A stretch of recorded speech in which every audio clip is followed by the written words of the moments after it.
سرقتي النوتة بتاعتي. النوتة بتاعتك هي الحاجة الوحيدة الكويسة اللي عملتيها لشريف.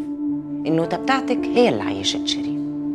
الفرق بقى بيني وبينك هو ان انا صبرت حتة صغيرة زيادة. انا ما عنديش استعداد اسمع منك ولا كلمة. مش انتي اتجوزتيه؟ مبروك عليكي.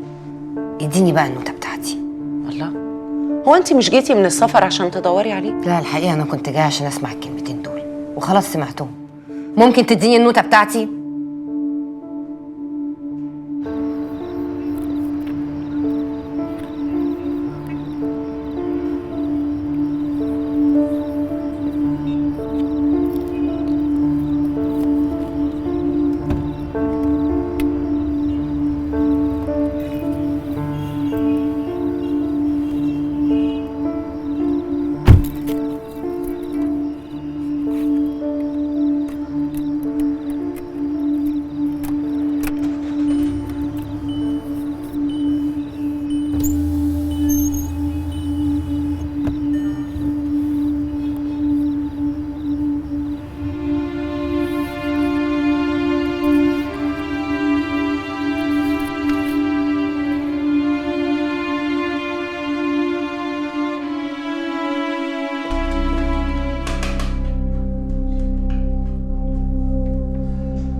معلش يا حبيبي انا مش عارفة التكييف ده مش شغال ليه.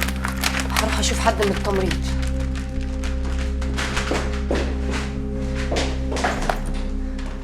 يا تمريض لو سمحت.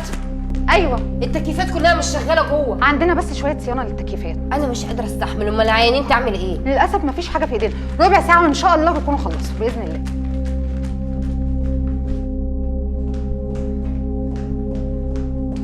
معلش يا حبيبي يا بنت. البنت قالت لي كلها ربع ساعه وان شاء الله التكييف هيشتغل. معلش يا حبيبي استحمل شويه.